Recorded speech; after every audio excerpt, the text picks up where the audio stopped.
This podcast contains sensitive topics and discussions. Listener discretion is advised. 2 weeks before she's scheduled for a C-section, a young girl goes missing. Did she run away or did somebody take her? This is the Celina Mays story.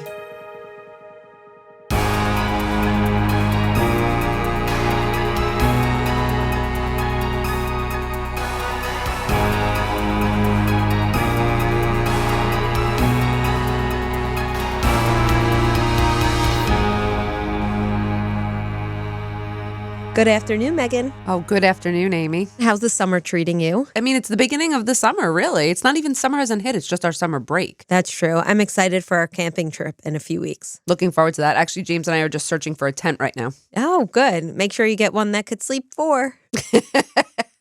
Very funny.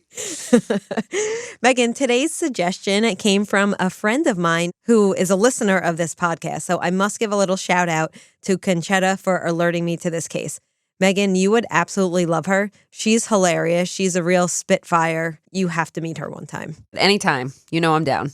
I have to be honest, I was absolutely infuriated by the details of this case. More so, I was shocked to find out that I'd never heard of this case before, even though it happened so local to me. It happened in South Jersey. Now, I'm more in Central Jersey. South Jersey is maybe about an hour from me, but you would still think I would have heard of this case, but I never had. Have you ever heard of Celina Mays? Nope, I sure haven't. Yeah, and the lack of coverage is despicable, which is also shocking given the details of the story. Okay. So let's dig in because I'm really interested to hear your thoughts on this one. It starts when Celina was born on May 21st, 1984 in Miami, Florida. Her father, C.J. Mays, was a musician and her mother, Lynn Vital, was an exotic dancer. The couple had a tumultuous relationship riddled with substance use, and the two never got married, but they were trying to make things work. In fact, in 1986, when Celina was just 2 years old, the family moved to Burlington County, New Jersey. They were looking for a fresh start and probably hoped that the change of scenery to this beautiful town right along the Delaware with Northeast Philadelphia just across the river, maybe this would help them find some stability. It sounds like a good change. You said the Delaware. You mean the Delaware Water Gap? No, the Delaware River in between Jersey and Philly. Oh, the Delaware River. Okay, gotcha. However, things didn't get better for the couple's relationship. CJ was often in and out of jail for both domestic abuse and substance usage, leaving Lynn and Celina to sometimes have to live in the area's local shelters when they couldn't make ends meet. And I would say probably because of this, Celina's parents broke up in 1990. But despite their difficult life, Lynn worked so hard at being a great mother. She had gotten clean and she was working to provide for her daughter. She had gotten a job as a custodian at a local school and she was providing for Celina. Now, CJ had also gotten clean shortly after the breakup, but he didn't get to see his daughter as often as he may have liked to because he was denied visitation. Why? He was denied visitation not because he was abusive or anything towards his daughter, but he had neglected to pay several child support bills. So because of that, visitation was cut down. Okay. To add more to Celina's young life, unfortunately, her mother, Lynn, died of an acute brain aneurysm in 1994 when Celina was just 10 years old. Oh, that's awful. Who does she go to live with? Well, that becomes a problem because obviously this loss was incredibly difficult for her, but not only because she was young, but because, as I mentioned, her and her mother were really close. And as you asked, where did Celina live? Well, this made things even harder because Celina found herself caught in a custody battle between her dad and her mom's family. And they did not get along. Got it. At first, Celina was put in the temporary care of one of her mother's close friends while the custody battle ensued. And although CJ did have a history of substance abuse, he had failed to pay child support, and he also had a criminal record, he did win custody with the judge citing that it's always best to leave a child with a biological parent. Okay. But also, he had turned things around for himself in the year since his breakup from Lynn. Besides getting clean, he had also moved in with his sister, Pastor Sarita Smith, who led the Gospel of Church ministry in Mount Holly, New Jersey. Now, this was not far from where Celina had grown up and lived with her mother in Burlington County. CJ had also gotten married to a woman named Yvette, and the couple both worked for the Gospel of Christ Church. So he was working, he was clean, and, he was ready to be a father to Celina. Mm-hmm. Now, Lynn's family was extremely upset that they had lost custody, and they also knew that Lynn wanted Celina to stay away from her father and his family. You see, Lynn's family felt that the church was a cult, as Sarita was known to, quote, rule the congregation with an iron fist. So it was clear to Lynn's family that Lynn would have never wanted her daughter to be in the care of these individuals. Okay. But regardless, Celina moved into her Aunt Sarita's house. Now, there are many people living in this one house. So stick with me here. You have Sarita, who is CJ's sister and Celina's aunt, her husband, their children, and their grandchildren, and then Yvette, who is married to CJ, Celina's husband, and their children, which would be Celina's step-siblings. There were also a few cousins in and out. So in total, there were about 15 to 20 people living in this house at any given time. And they were all members of the Gospel of Christ Church. Amy, how big is this house? Yeah, that was my first question. So I did some digging and I found a picture of the house online, and it's a modest house. It appears to be a ranch. If I had to guess, maybe a 3-bedroom, maybe 4-bedroom. It's not a house large enough for that many people, but it's unclear how cramped they were. Maybe there was like an addition onto the back of the home that you can't see from the Google map. So we can't be certain what the living situations were, but we know that everyone in that home was a member of the congregation. Okay. How did Celina take this change, this adjustment? How did she take to living with her father and all of this extended family? That's a good question, and one that I don't know the answer to because there are mixed reports about how she felt.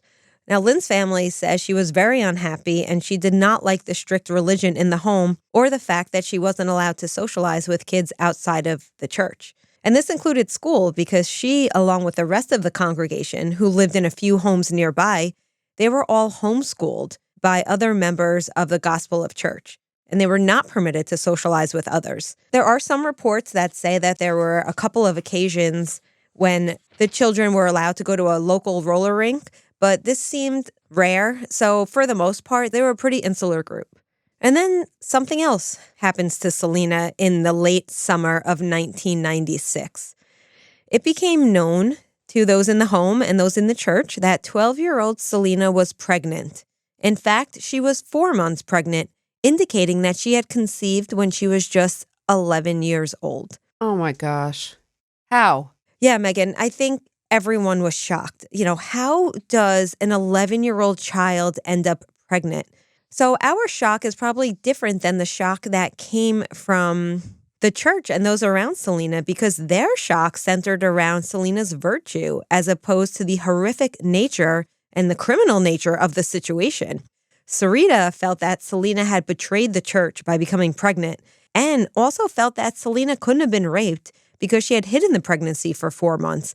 And according to Sarita, if Celina had been raped, she would have told someone right away. So Celina was claiming, though, that she was sexually assaulted, and they're just saying they don't believe her. There's mixed reports because we don't know exactly, because all we have is secondhand accounts of what Celina had told people. Okay. Now, Celina refused to tell anyone who the father was. She was probably scared. Yeah, she was probably scared, or maybe she was protecting someone. Maybe she was threatened by someone that if she exposed who the father was, that they would harm her. Yeah. She told a few select people that it was a 16-year-old boy that she had met at the roller rink. But this is very unlikely given the restrictions on her. And even if the children did go to the roller rink, with which some say they had, there was no time for her to have met this person and had a sexual relationship. Right. No, this has to be someone in the home. Something has to be going on. Like someone inside that congregation is either responsible or knows something, right? Yeah. I mean, some reports also speculated that the family knew who the father was and they were keeping the identity silent to protect him and possibly others. And this seems like a very viable option to me. But at this point, Meghan, whoever he was, whoever this offender was, is less important than Celina's situation. Of course. Because we have a pregnant 12-year-old here. Yeah. Now, she planned to have the child, although a child herself. I mean, was this her plan that she wanted to? Or, was there pressure from Sarita or others in the household to have the child? I think given their strict religious background, there was never any option presented to Celina. And she also hid it for the first 4 months. So even if she was presented with the option, she was already further along, and she's a child. She might not even be aware that there's any options for her. She could have been in denial that she was even pregnant. Oh, yeah, definitely. Sarita did take her to see an obstetrician, and she was given prenatal vitamins. Now, some say that she was really excited about motherhood and she was looking forward to giving birth. But she is a child herself, and I don't think it's possible that she even was able to wrap her head around what was going on in her body. No. Something that's shocking that we need to just mention here, she went to a doctor. The doctor knew how old she was, and how is there not mandatory reporting when a 12-year-old child shows up pregnant in your office? Apparently, the doctor she saw had asked Celina, who's the father, and Celina said it's a 16-year-old boy. And that's all she said. And the doctor claims that she seemed excited about having a child. And I guess maybe that there was no reason to suspect anything. But I would hope that most doctors would raise the alarm if a 12-year-old pregnant child came into their office. Well, do we know if there's mandatory reporting? This is not something I know. We'll talk about that during the discussion. Okay. All right. Yes, that's something I want to explore when we dissect this case a bit.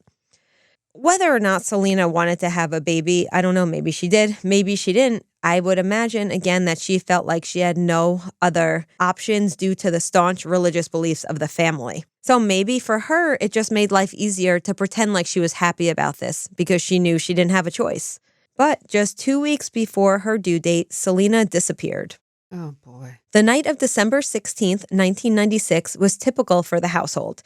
After returning home from a long day at church, the family had dinner and ice cream before retiring to bed sometime around 11 p.m. Reportedly, Celina said goodnight to her cousin and said, quote, "Thanks for everything," before heading to her room. As I said, Celina was about 2 weeks away from the end of her pregnancy. She had a C-section scheduled given that her body was not matured enough to handle a natural birth. The next morning, Celina's 4-year-old stepsister went to wake her up as instructed, but the girl came downstairs to tell the family that Celina was not in her room. Sorry, who came down and said that she wasn't in her room? Her 4-year-old stepsister.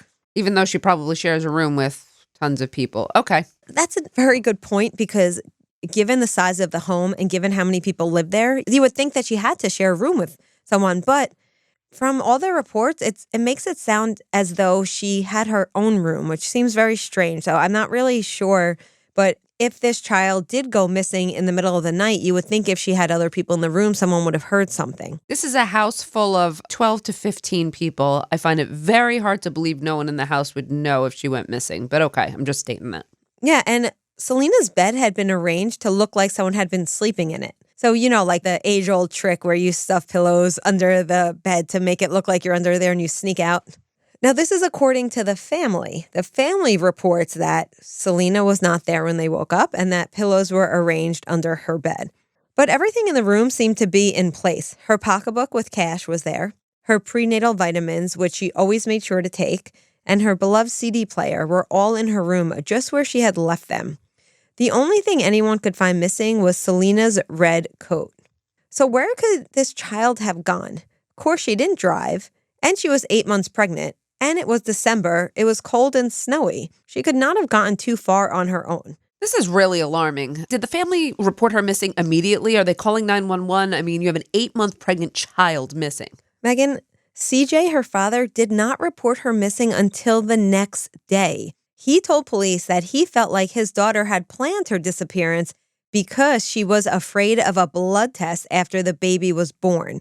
So CJ apparently was very angry that Celina would not say who the father was, and he told Celina, after that child is born, we will be doing a blood test and the father will be revealed. So he claims that she ran away because she did not want the father revealed. Fine, even if he thinks she ran away, she's 12 and she's 8 months pregnant, so you still call the police. I would agree, Meghan. But honestly, if she ran away, why would she leave her wallet with her money, her prenatal vitamins? She didn't take any spare clothing. And who could she be with? Right. She doesn't have any outside contacts. All of her contacts are within the church. Right. She could be with someone in the church, but okay. So at first, the family seemingly cooperated with police. They would provide a few interviews.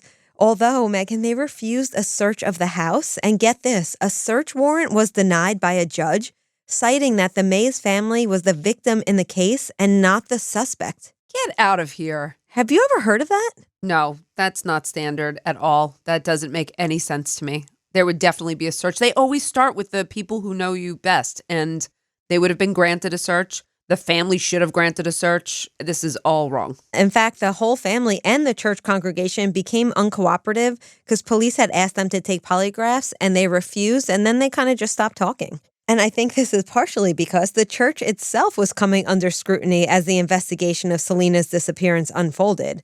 Now, there were allegations of the Gospel of Christ Church being a cult, and many members began voicing complaints about Sarita's authoritative leadership and how she dictated that the members remain cut off from communication with non-church members and that she would control their relationships. There were also allegations of brainwashing and financial indiscretions that included Sarita forcing members to work for over 16 hours a day selling pretzels and Mary Kay cosmetics to fund the church. How have we never heard of this case? Don't know.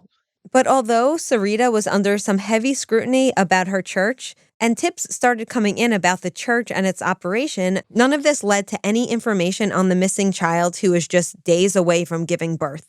Celina's due date was December 29th, 1996, and it neared with no news of her whereabouts. Concerns grew. Again, Celina needed a C-section and would have required medical care, which for police ruled out the possibility that she had had the child on her own and had fled with the baby. Mm-hmm. No hospitals in the area or in the family's former home city in Florida reported anyone fitting Celina's description giving birth there.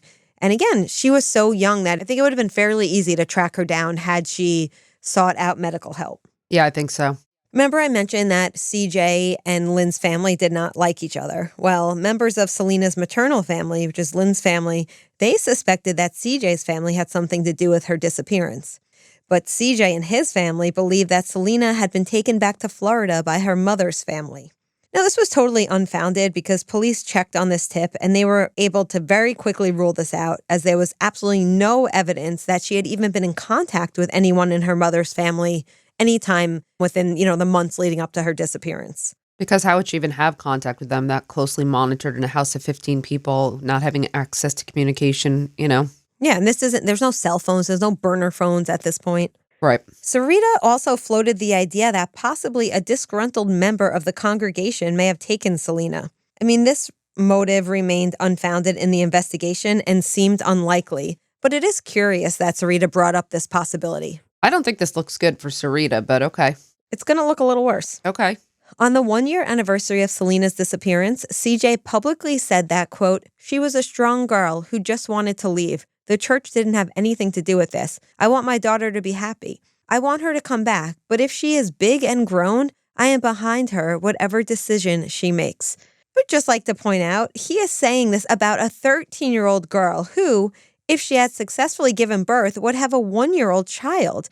How does this make her grown or an adult? Everything is all wrong about this, just everything. But CJ also wanted to clear something up in his public appearance. You see, rumors had started to swirl that maybe he had raped his daughter and he was actually the father of the child. Mm-hmm. So part of this public appeal was really for CJ to submit medical evidence of a vasectomy that he had had years prior to when Celina had gone missing. So to me, this feels more like CJ trying to clear his name than trying to bring awareness to his daughter's case. Yeah. His public appearance didn't really bring in any new tips or leads anyway. Okay. Almost 2 years after her disappearance, in January of 1998, another rumor began swirling after Celina's cousin Sean. Now, Sean also lived in the home, and Sean was Sarita's child, Sarita's grown son. Okay. He was charged with child molestation and sexual assault. The victims he was charged with assaulting were 2 young members of the church who were 13 and 14 when the assaults began. Wow. So there's a very strong possibility that he could be the father of Celina's baby because he might have sexually assaulted her. And that's why they're covering this all up. Yeah, so there's a history of child molestation by Sean, who lived in the home with Celina. It's not looking great. No. Unfortunately, I could not find any evidence if he was ever taken to trial or if he served any time for these charges. And I looked hard. Okay. I mean, it could be because his name is Sean Smith. It's a very common name. Well, he was a minor too, right? So there might be sealed. He was in his 20s. Oh, I thought you said teenage. I must have misunderstood. Oh my gosh. Okay. Yeah, no, he was in his 20s and he was married with several children of his own. In fact, he had 5 children with 4 different women, and they were all living in the same house at the time Celina went missing. Ugh. So this Sean guy does not have a great reputation in the community. It's just such a recipe for disaster, but where's Celina? Well, I don't think it's surprising that after these charges, many started suspecting that perhaps Sean fathered the baby and perhaps Sean and or Sarita did something with Celina to protect Sean. Because again, CJ threatened to get a blood test to see who the father was.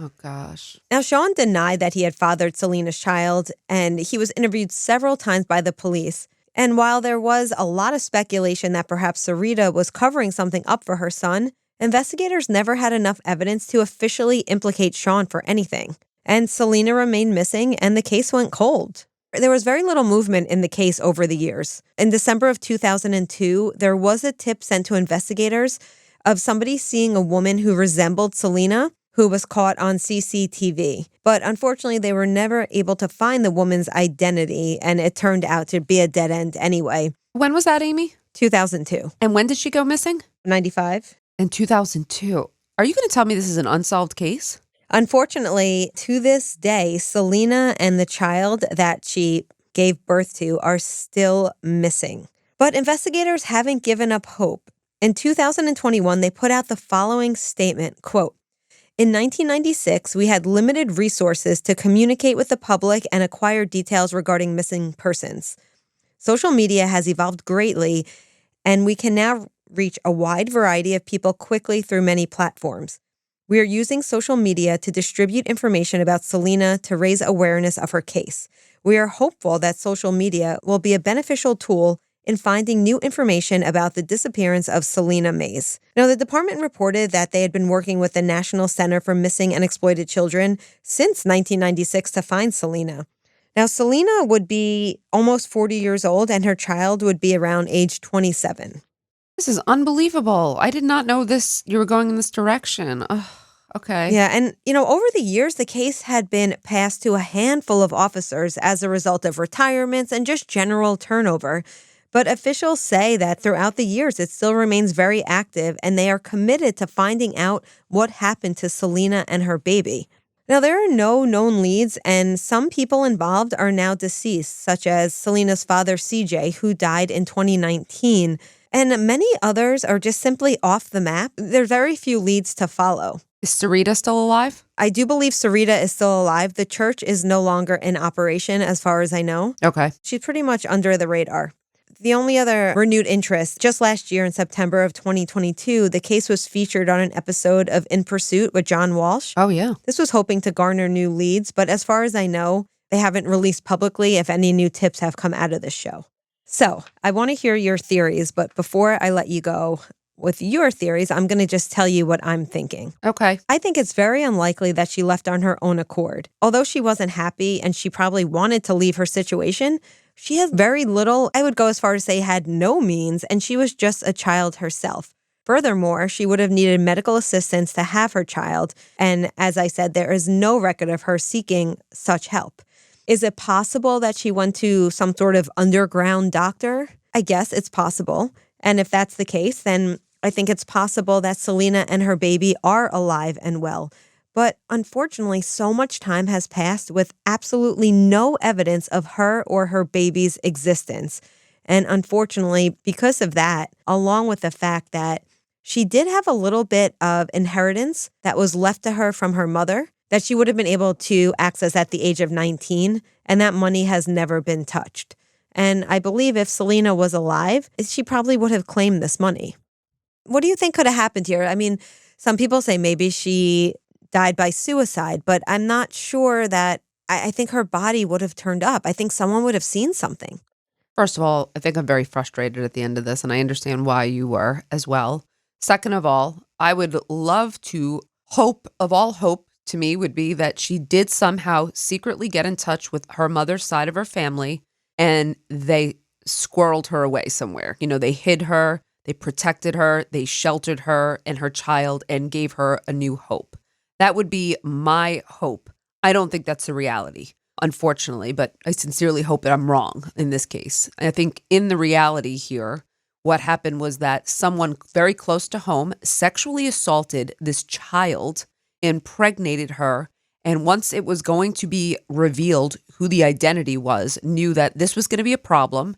They were going to be arrested and incarcerated. And so getting rid of her and her baby was the only chance this person had at not being caught and detected.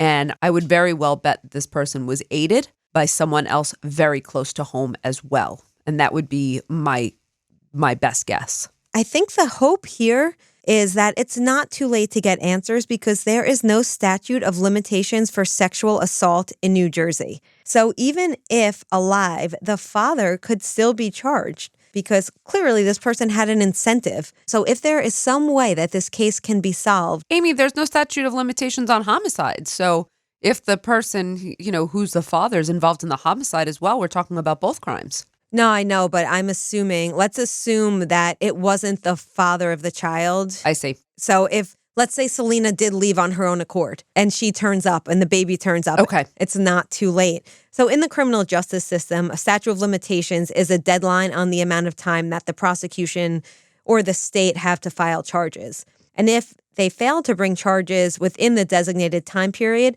then the defendant can assert statute of limitations as a defense and have the case dismissed. Every state has different rules, but in New Jersey, you have murder, terrorism, and sexual assault without a statute of limitations. I was surprised that many states have a statute of limitations on rape and sexual assault charges. Some states... I knew that. You did. Some states having as few as 5 or less years. It is different for child victims.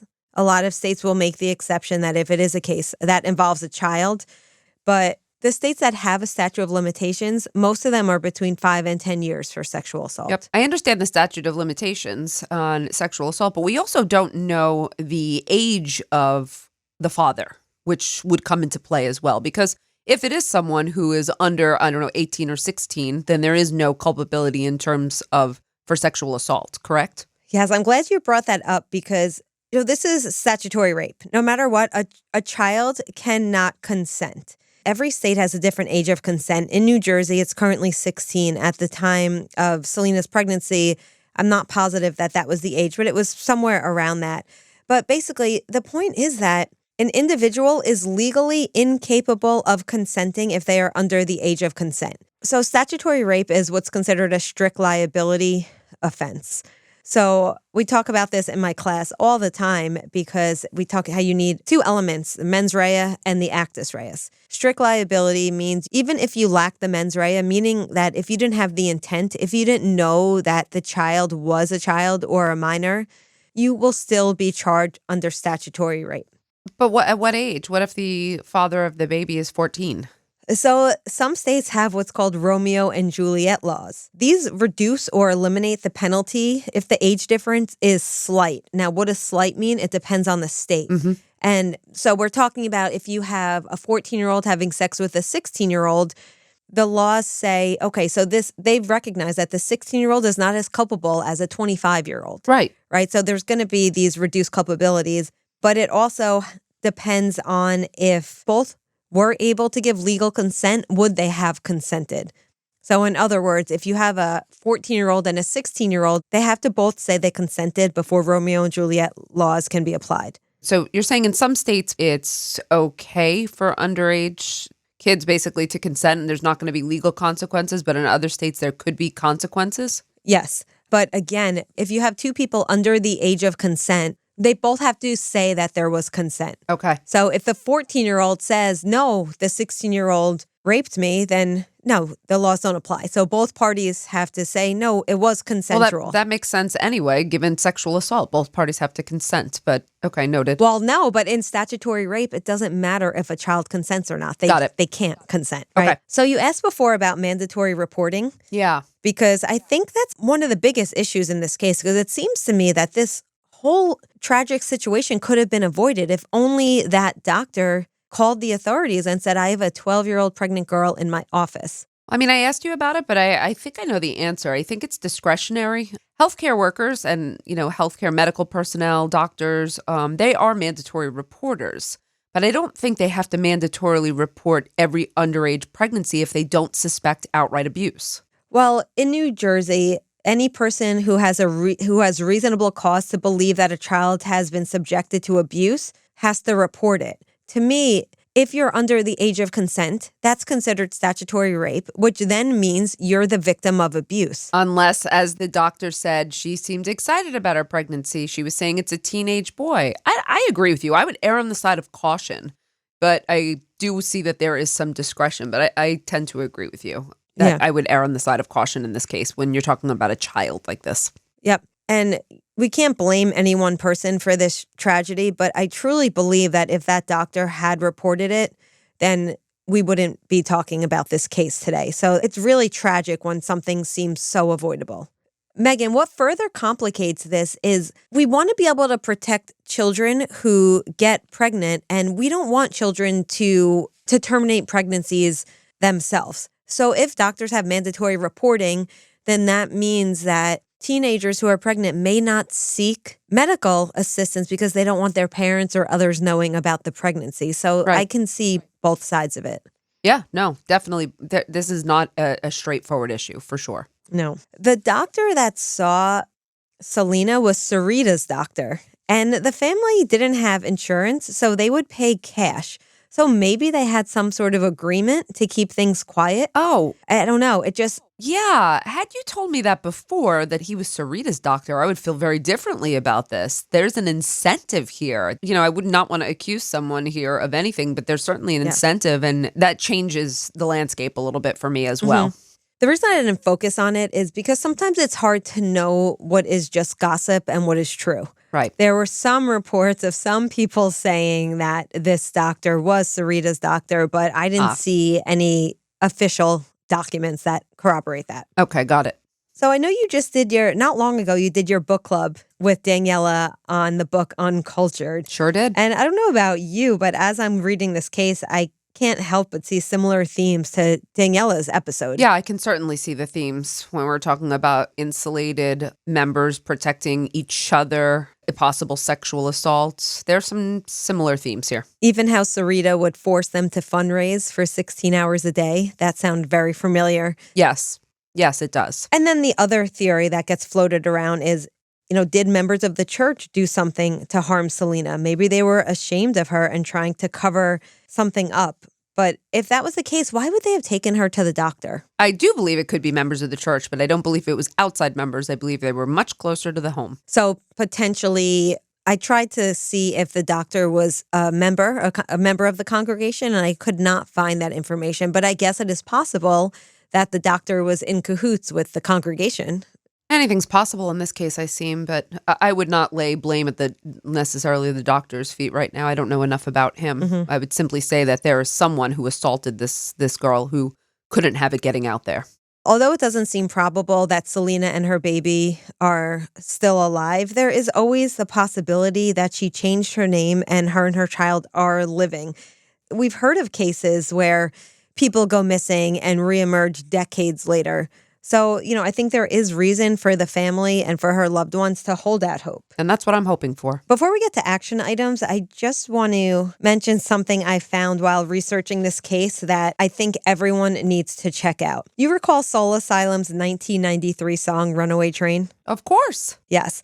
A lot of our listeners are young, so they may not, but I think it's a classic. For those of you who recall, those of you who never saw it, look it up. But basically, it was a song that would flash pictures of missing children. And did you know that the location and recovery of 21 out of 36 children came as a result of that video? I did not know that. That is incredible. Speaking of incredible, on the 25th anniversary of that song, they made an updated version in collaboration with the National Center for Missing and Exploited Children. So the website is runawaytrain25.com. Now listen to this, Meghan. This is mind-blowing to me. They use something called geo-targeting technology. So based on your location, it changes the pictures you see in the video. So when I watch it, I see missing children in New Jersey. When you watch it, you're going to see missing children in Pennsylvania. The purpose of doing this, of course, is that individuals who watch the video may have a higher likelihood of recognizing a child who maybe went missing from their area. I think this is so brilliant. And then you can click the icon for more information on the missing child that includes age progression, photos and information about their disappearance. Absolutely brilliant. And as if that's not brilliant enough, you can create a video for a missing child that you know or love that could be featured in these videos. Well, I'll tell you, sometimes I complain about technology, but in this case, I'm so grateful for it. That's incredible. It will give you chills and you'll probably cry. These videos are, first of all, that song itself makes you so emotional. But watching it with, these missing children and, I was trying to find updated information on, because it came out in 2019.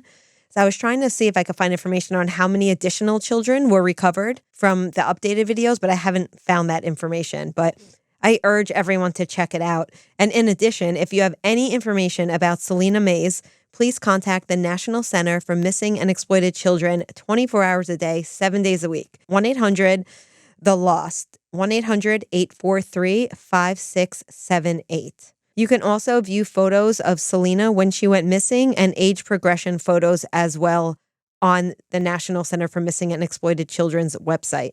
Since some people say, and I would tend to agree, that Celina was trapped in a living situation that probably wasn't great for her, I also want to add that if you or a loved one need help or want to find resources on how to detach from a destructive group, you can check out the website Freedom of Mind Resource Center or Encourage Survivors of Cult and Abuse. So there's some action items for you today. Again, I urge you all to go to runawaytrain25.com and check out those videos and share them with everyone you know. I know I'm going to do that right now, Amy. Oh my goodness. Thank you so much for today's episode. Thank you all so much for listening, and we'll catch you next time on Women in Crime. Women in Crime is hosted by Meghan Sachs and Amy Shlosberg. Our producer and editor is James Varga. Music composition is by Desert Media. If you enjoy the show, please remember to subscribe and leave a review. You can also support the show through Patreon, where you can get access to additional ad-free content such as virtual happy hours and an extra full-length episode each month. For more information, visit patreon.com/womenincrime.